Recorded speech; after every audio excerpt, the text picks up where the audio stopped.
hermanos, en esta mañana vamos a estar hablando victoria y crecimiento después de la crisis. Es el tema que me corresponde, me ha sido asignado para esta mañana.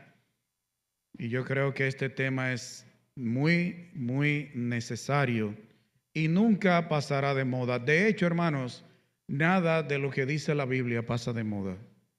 Pero yo pienso, y hermanos, este tema, hablar de la crisis o de las crisis, porque si fuera una sola en la vida no fuera nada.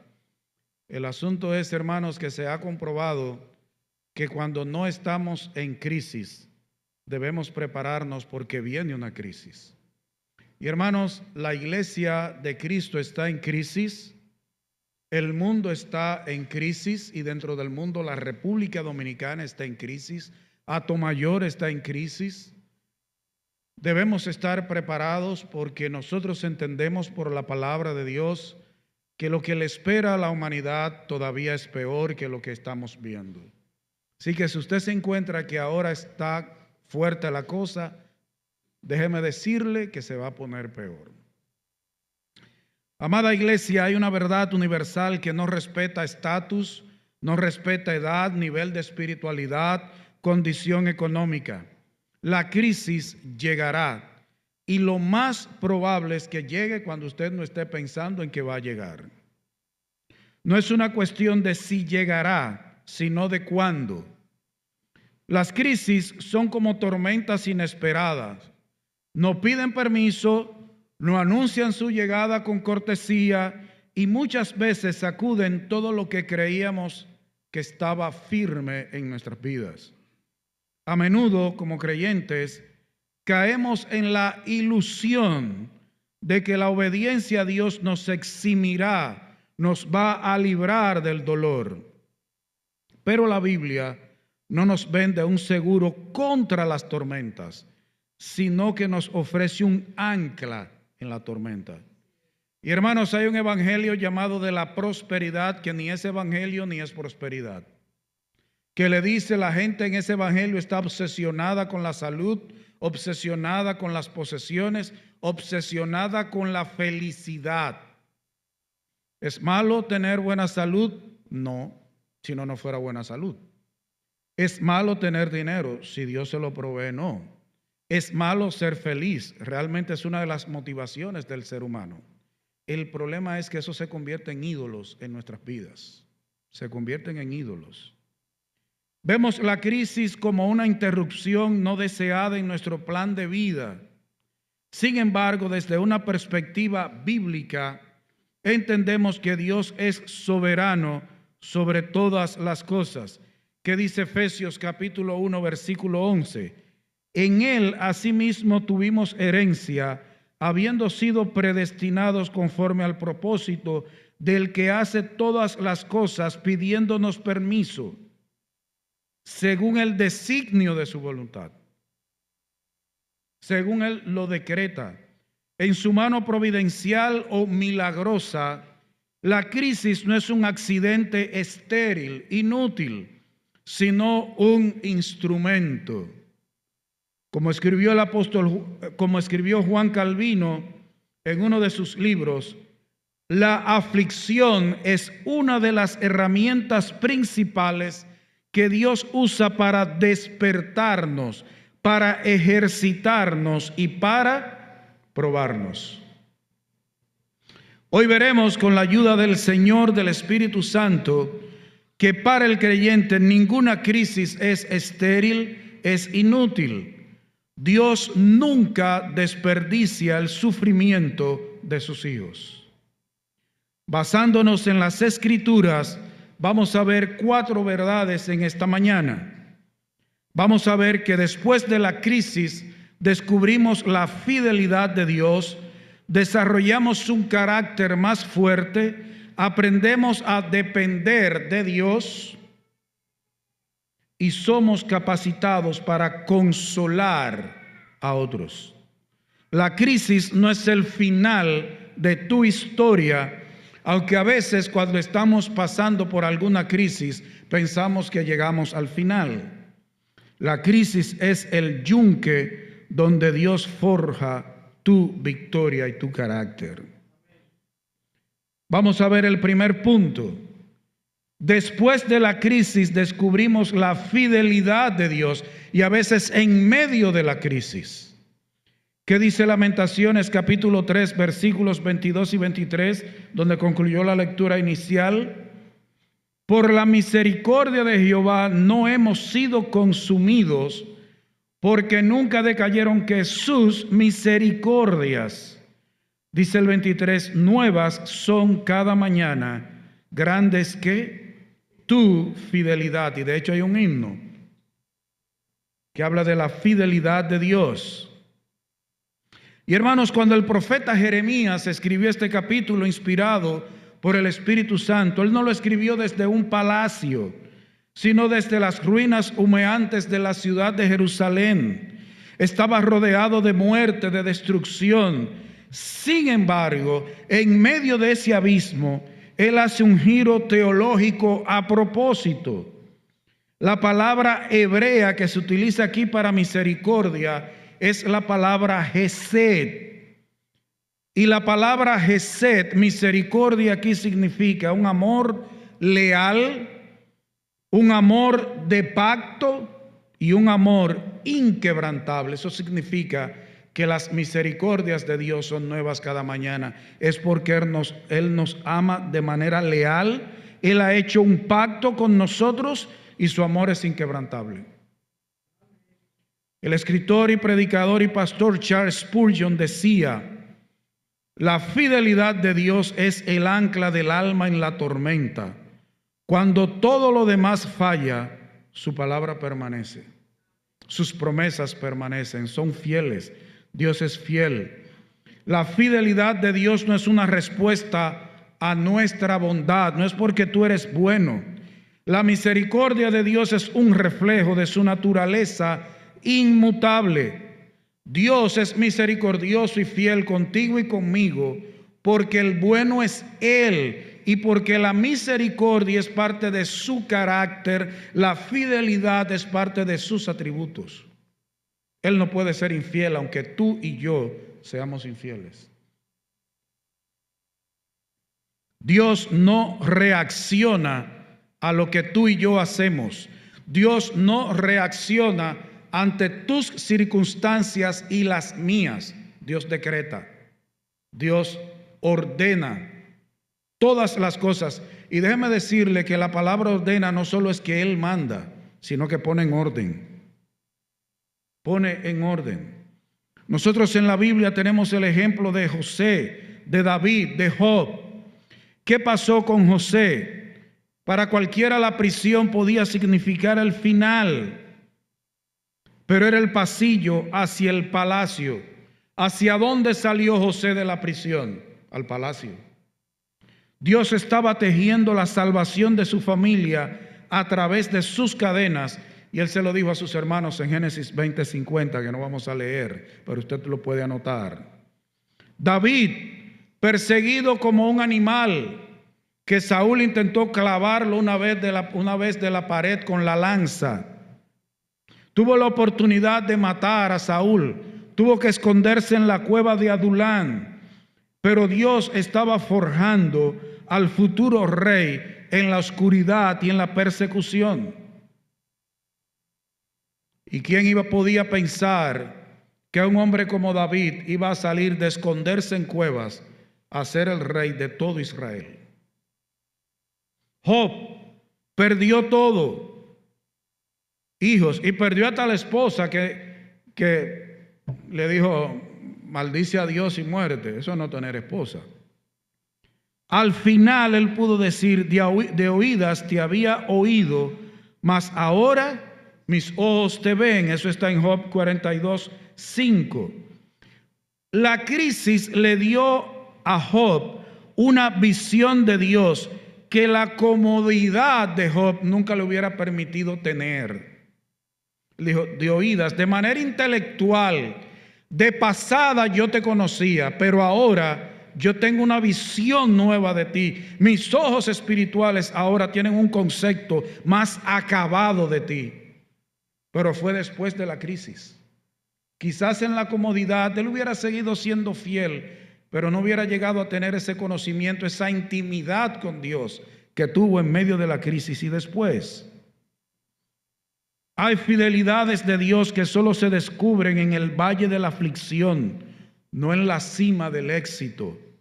Lo que hoy parece una derrota aplastante, mañana, al mirar atrás su gracia, lo reconoceremos como un testimonio de que Dios nunca abandona a sus hijos. ¿Qué dice Hebreos 13:5? La palabra de Dios. Sean vuestras costumbres sin avaricia, contentos con lo que tenéis ahora, porque Él dijo, no te desampararé ni te dejaré. Y hermano, el más nuevo en el Evangelio hoy aquí puede dar testimonio de la fidelidad y de la misericordia de Dios muchas veces. Todos nosotros. Lo que pasa es que Dios todos los días tiene que vivir recordándonos sus misericordias y su fidelidad. ¿Sabe por qué? Porque Dios hoy es fiel con nosotros y ya mañana lo hemos olvidado. Segundo punto. No solo que Dios es fiel, nos muestra su fidelidad en medio de las crisis, sino que después de la crisis desarrollamos un carácter más fuerte. ¿Qué dice Romanos capítulo 5, versículos 3 y 4? Yo le dije a Joel a propósito que no proyectara los versículos para que busquemos en la Biblia. Romanos capítulo 5, versículos 3 y 4. Y no solo esto, sino que también nos gloriamos en las tribulaciones. Eso es extraño. Sabiendo que la tribulación produce paciencia, y la paciencia prueba, y la prueba esperanza. Es extraño, ¿verdad? Gloriarse en las tribulaciones, pero Pablo dice que él se gloriaba en las tribulaciones porque él sabía que las tribulaciones le ayudaban a forjar su carácter cristiano. El apóstol aquí usa una progresión lógica y espiritual que no debemos olvidar. La palabra que aquí se usa para tribulación significa presión, pero no una presión cualquiera. Esa palabra tribulación aquí en Efesios se usa igual que cuando se pisa la uva o se prensan las uvas, o no las uvas, se prensan las semillas para sacar aceite. Esa es la palabra tribulación, como que tú estás siendo pisado para sacar vino de ti o te están prensando para sacarte aceite. Esa es la palabra tribulación. Ahora, ¿qué dice aquí que produce la tribulación? Y esto es un orden. Produce paciencia. Pero la palabra paciencia aquí no es una resignación pasiva. No es, bueno, ¿y qué yo voy a hacer? Porque no me queda de otra. Yo no puedo hacer más nada, no. La paciencia desde el punto de vista bíblico es que aún tú pudiendo hacer algo, decides no hacerlo y permanecer firme esperando en Dios. Es la capacidad de permanecer bajo la carga sin colapsar. Paciencia aquí es que a usted no le pase lo que pasó en Jet-Set. Eso es paciencia, que no colapse, que usted no sea destruido. Pero ¿qué dice? Que la tribulación produce paciencia y la paciencia prueba. Prueba aquí es carácter probado. Y esta palabra aquí, prueba o carácter probado, es la misma palabra que se usaba para los metales que habían pasado por el fuego para eliminar las impurezas. La prueba produce paciencia, el tú permanecer firme a pesar de las cargas y la tribulación. Y esa permanencia, esa firmeza, esa paciencia va a producir en ti un carácter probado para Dios quitar las impurezas de ti. ¿Usted cree que en nosotros no quedan impurezas? Hermano, usted y yo hemos sido perdonados. El Señor llevó todos nuestros pecados sobre su cuerpo en la cruz del Calvario. pero en nosotros, en este cuerpo que envejece, hay remanentes del pecado, más de lo que usted se imagina. Y tú sabes cuándo sale a relucir el pecado que todavía permanece en ti en medio de las pruebas. Y dice que la paciencia prueba carácter probado y el carácter probado esperanza. Y la palabra que se utiliza aquí en griego para esperanza es una certeza segura, no un deseo vago. Mira, hermano, a veces nosotros esperamos, deseamos que pase algo. Eso no es esperanza, eso es un deseo suyo y mío. La esperanza es una certeza segura en que lo que Dios promete, Él lo va a cumplir cuando Él considere que es el momento para cumplirlo. Eso es esperanza, no que tú deseas o que yo quisiera que pasara algo. Nosotros decimos, no, Él tiene la esperanza de que... No, esperanza es confianza firme en las promesas de Dios. Un músculo no crece en el descanso. De hecho, hermanos, y eso porque uno después que se enferma va aprendiendo, a la columna vertebral, después que uno tiene problemas de hernias y en la zona lumbar, no le conviene la vida sedentaria, porque en la medida en que se debilitan los músculos por falta de movimiento, la columna trabaja más. Es necesario que los músculos se muevan para que hagan su trabajo. El músculo crece cuando es ejercitado bajo resistencia. Así también es la fe. El puritano llamado Thomas Watson dijo: Dios a veces nos quita las comodidades para darnos a sí mismo. La aflicción es el cincel de Dios para esculpir la imagen de Cristo en nosotros. Profundo, ¿verdad que sí? Vuelvo a escuchar la predicación para que se la grabe. Hermanos, a veces es necesario que Dios nos quite comodidades para que tengamos mayor intimidad con Él, porque a veces estamos tan cómodos que nos olvidamos de Dios. Hermanos, vamos a estar claros en una cosa. Hay crisis individuales, tú y yo tenemos crisis. La iglesia ha tenido y tiene momentos de crisis. Ahora hay una crisis de masculinidad en la iglesia. Pero hermanos, ¿cuándo ha crecido más la iglesia en número y en santidad, en piedad? En la persecución. Cuando la iglesia está muy cómoda, se encierra en 4 paredes. Cuando Dios trae persecución, la iglesia se riega por donde quiera, comienza a orar más, a buscar dirección en la Biblia, entonces quiere congregarse más porque no puede. Aprovecha ahora, hermano. Dios está más interesado en nuestra santidad que en nuestra comodidad temporal. La crisis revela lo que realmente creemos y la presión saca a la superficie nuestra verdadera condición espiritual. No solo ores para que la prueba termine, ora para que produzca todo lo que Dios quiere en ti. ¿Qué es fácil? No, no es fácil, pero es lo correcto. Tercer punto. Después de la crisis, aprendemos a depender más de Dios. ¿Qué dice 2 Corintios 1? Versículos 8 y 9. 2 Corintios 1, versículos 8 y 9. Porque, hermanos, no queremos que ignoréis acerca de nuestra tribulación que nos sobrevino en Asia, pues fuimos abrumados sobremanera, más allá de nuestras fuerzas, de tal modo que aún perdimos la esperanza de conservar la vida. ¿Usted está oyendo la situación en que estuvo Pablo?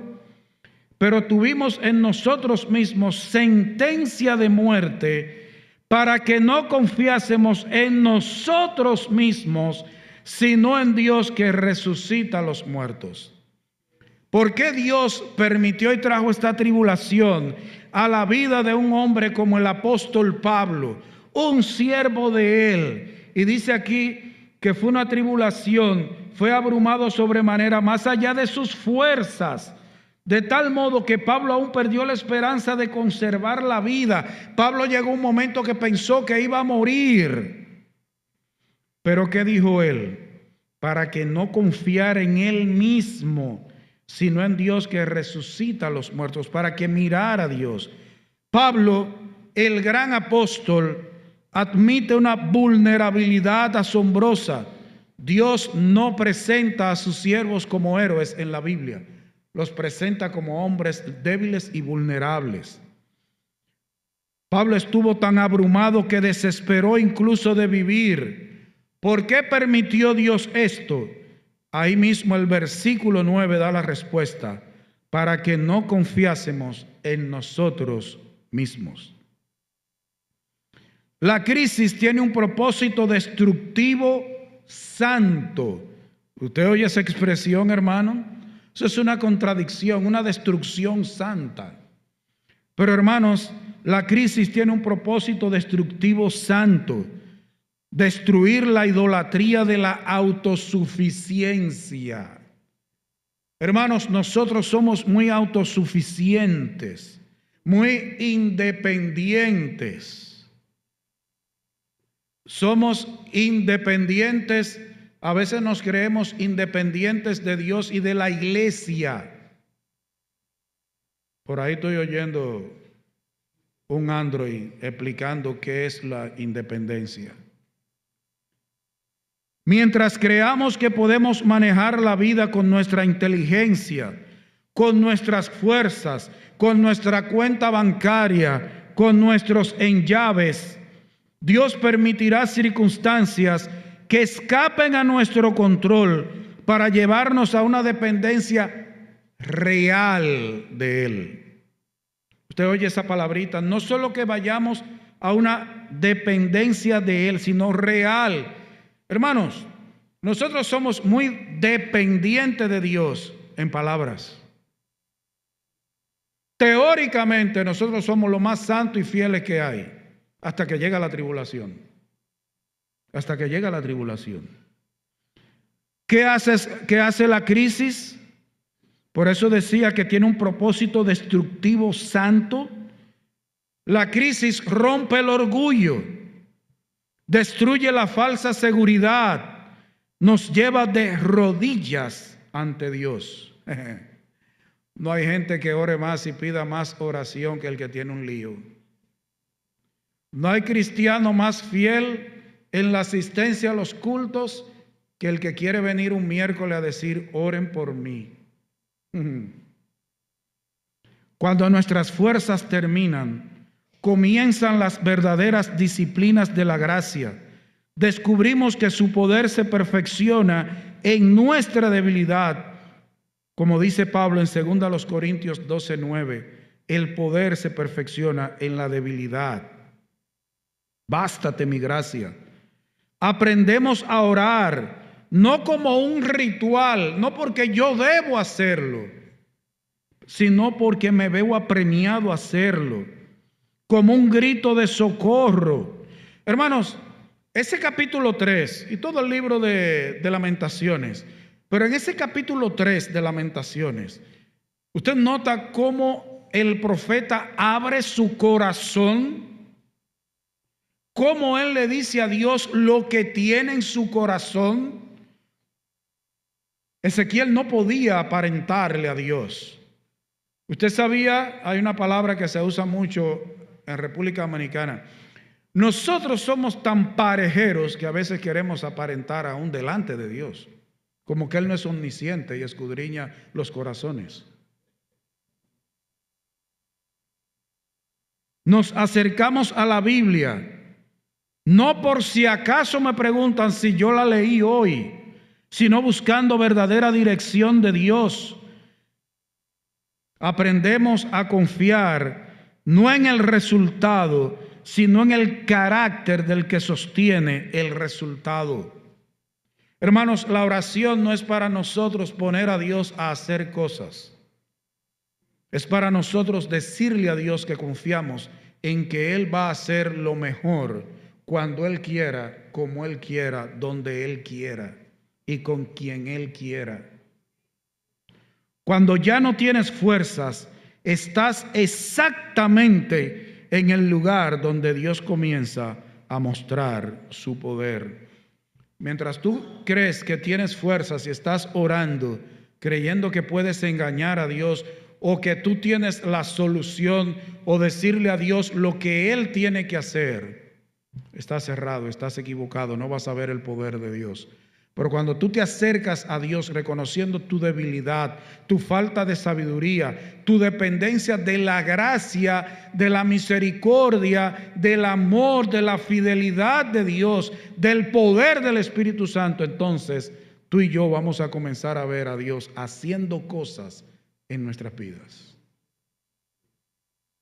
Pero hermanos, en cuarto lugar, y yo quiero, si usted le ha prestado atención a lo anterior, de que la crisis cuando la pasamos nos ayuda a ver la fidelidad de Dios, a desarrollar un carácter más fuerte, a depender más de Dios.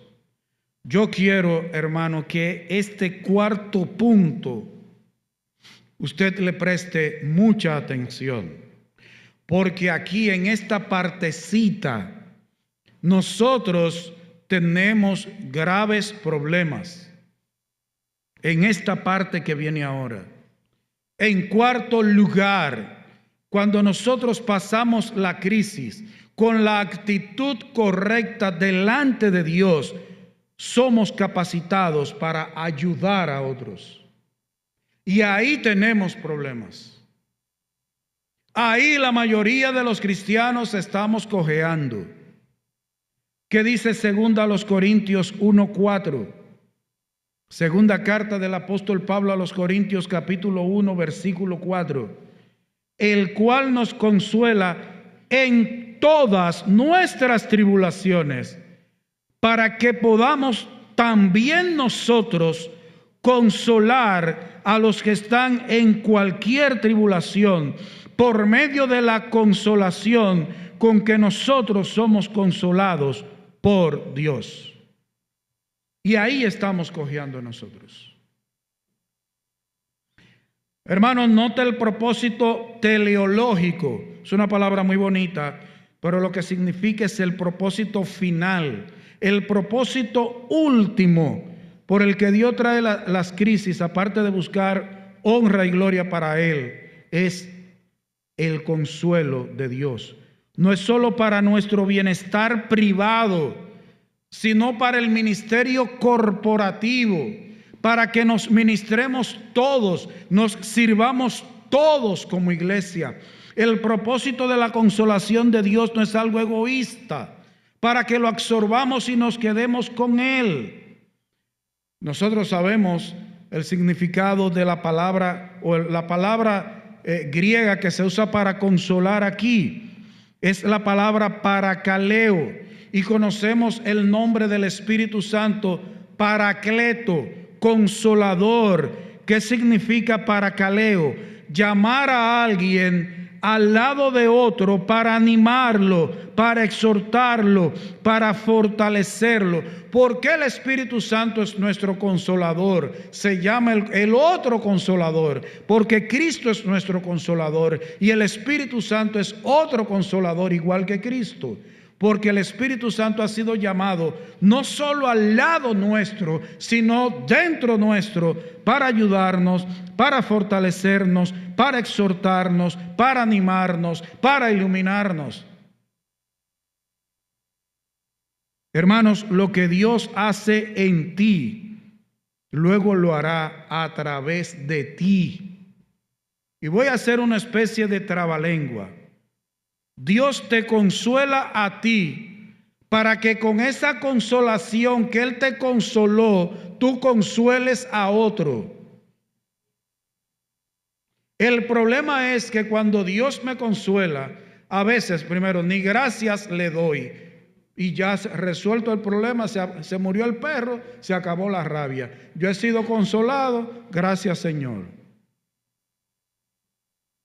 Hermanos, usted sabe por qué hay gente llamada cristiana, y son cristianos, que en medio de la crisis, de la tribulación, de la aflicción, lo que hacen es amargarse, porque ellos no entienden que lo que Dios les está enseñando a ellos por medio de la crisis y la tribulación es para por medio de ellos entonces enseñar a otros que estén pasando por crisis y tribulación. Ese no es un trabajo solo de Amós. Eso no es un trabajo de José Manuel solo. Eso no es solo un trabajo mío o un trabajo de Franklin o de Rafael o de Adela, que ya puedo morirme, que la saludé hoy, ya puedo morirme tranquilo, o del hermano Chichi Vázquez. Hermanos, eso es un ministerio de todos nosotros, que consolemos a otros con el mismo consuelo que Dios nos ha dado en nuestras tribulaciones. Pero es muy bueno yo chubárselo a otro. Hermano, pero eso significa tener cercanía con los hermanos. Si tú eres de los que llegas tarde para no saludar a los hermanos, que lo único que ves es la espalda de los hermanos porque llegaste tarde, o eres de los que te vas antes de que se acabe el culto en lo que están orando, que nunca le has visto que un hermano te puede saludar por ahí, tú no sabes que es un hermano. Si tú tuvieras intimidad, que tú ves a tus hermanos, tú saludas a tus hermanos, tú te darías cuenta cuando un hermano está pasando por alguna tribulación o alguna crisis. ¿Cuándo fue la última vez que tú le viste el rostro a un hermano o una hermana y le preguntaste, ¿qué te está pasando? Yo te veo como raro hoy. Ve acá, tú como que estás raro hoy, ¿qué tú tienes? ¿Cuándo fue la última vez que usted se dio cuenta que un hermano estaba aquí en el templo con los ojos aguados? Tú te das cuenta, tú notas que tu hermano está hoy diferente a como tú estás acostumbrado a verlo, o tú no estás acostumbrado a ver a tus hermanos. Ese es el problema.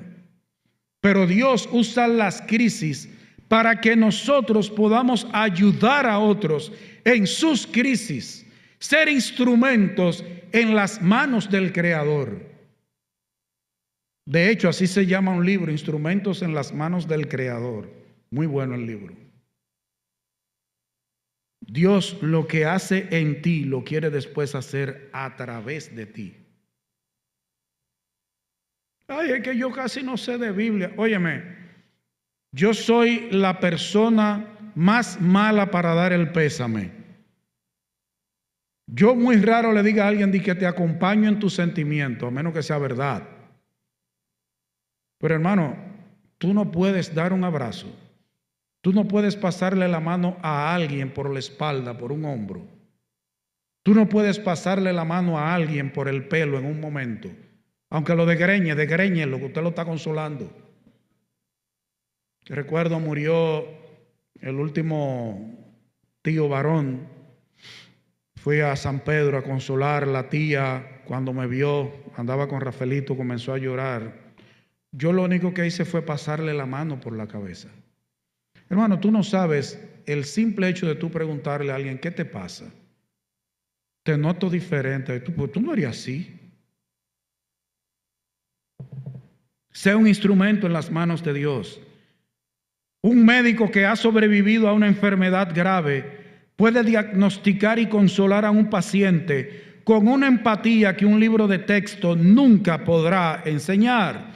Tú puedes estudiar en la UCE, en la Pucamaima, tú puedes estudiar en cualquier universidad y leer un libro, ser un buen médico, pero el médico que ha sido atribulado, que ha pasado por el dolor, tiene una empatía que los otros no tienen.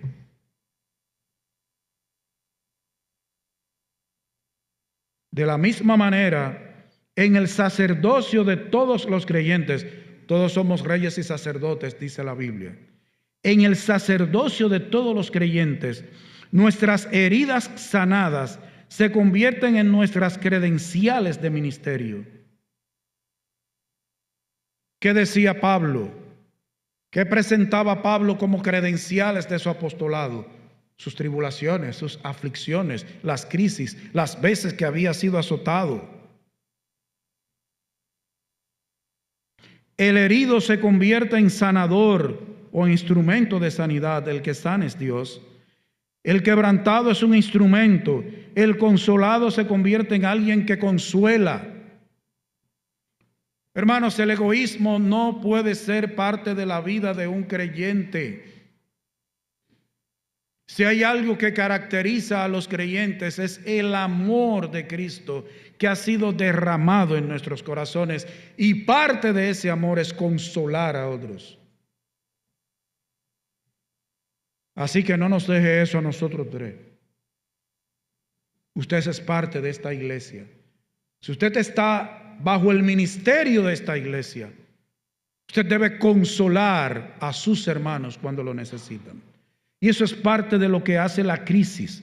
Dios la usa para capacitarnos, para ayudar a otros, no para que nos amarguemos, no para que nos entruñemos, no para que vivamos todo el tiempo con, y lo voy a decir en dominicano, con un hocico así.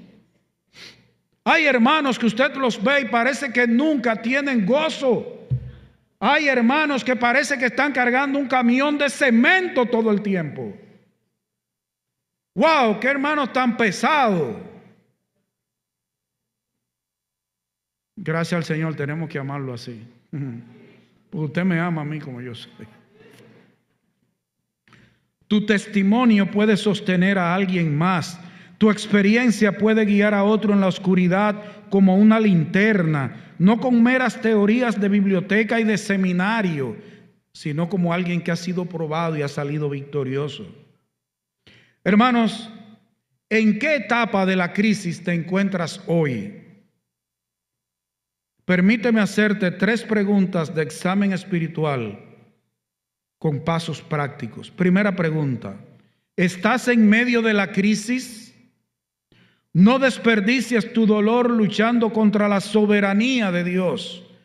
En lugar de preguntar ¿por qué a mí?, empieza a preguntar ¿qué me estás enseñando, Señor? Practica el lamento bíblico. ¿Usted sabe cuál es el lamento bíblico? Derrama tu corazón ante Dios, pero termina siempre recordando su amor leal, su misericordia, como hizo Jeremías. Jeremías lloró delante de Dios, pero ¿cómo termina? Recordando las misericordias de Dios. Rinde tu autosuficiencia. Depender de Dios no es debilidad, es fe genuina. Segunda pregunta: ¿estás saliendo de una crisis? Examina tu corazón. ¿Ha crecido tu paciencia? ¿Se ha debilitado tu confianza en el dinero, en ti mismo? ¿Se ha fortalecido tu confianza en Cristo? Si Dios te ha dado una cicatriz, no la escondas con vergüenza. Úsala como un mapa para ayudar a alguien que acaba de ser herido. Prepárate para servir. Y aquí cicatriz está hablando, hermano. No es que usted ahora, si le hicieron una operación, comience a enseñársela a todo el mundo. Es que use esa situación para bendecir a otros. Tercera pregunta: ¿estás en un tiempo de calma? ¿Hay calma en tu vida? No esperes a la crisis para aprender a depender de Dios. Cultiva la oración, la lectura de la palabra y la comunidad de la iglesia hoy. Construye tu casa sobre la roca ahora, para que cuando vengan las lluvias, suban los ríos, tu casa permanezca sobre la roca que es Cristo y no caiga. No esperes la crisis. Para cerrar esta predicación, hermanos, debemos llevar todo esto a la persona de Jesucristo. Las crisis son como hornos, pero no todos salen iguales. Algunos salen endurecidos, otros salen refinados como oro. La diferencia no está en la intensidad del fuego, sino en cómo respondemos a Dios en medio del fuego. La mayor crisis de la historia del universo no fue un terremoto, no fue una pandemia, no fue una bancarrota. La mayor crisis ocurrió en una colina llamada Gólgota. Allí Jesucristo, el Hijo eterno de Dios, experimentó la crisis definitiva, fue abandonado, aplastado bajo el peso de nuestros pecados y bebió la copa de la ira de Dios. Dice Isaías 53:5, mas Él herido fue por nuestras rebeliones, molido por nuestros pecados. Él entró en la crisis más profunda para que nosotros pudiéramos tener la victoria más gloriosa. Él fue consumido para que nosotros, por la misericordia de Jehová, no fuéramos consumidos. Por lo tanto, mi amada iglesia, si hoy estás en el valle de la aflicción, levanta la vista. Hoy Dios te recuerda: he sido fiel, no te abandoné en la crisis. Yo estaba formando tu carácter, te estaba enseñando a depender de mí y te estoy preparando para bendecir a otros. No mires solo a tu problema, mira a tu Salvador. Él ya ha pasado por este valle. Él ha vencido al mundo y Él camina en compañía de nosotros. No veas la crisis como el final. Míralo como el capítulo donde Dios comenzó a escribir algo profundo, firme y eterno en tu vida. Si estás en medio de una crisis, no corras de Dios, corre hacia Dios, porque después de la crisis no solo hay salida, hay crecimiento, hay propósito y hay victoria en Cristo.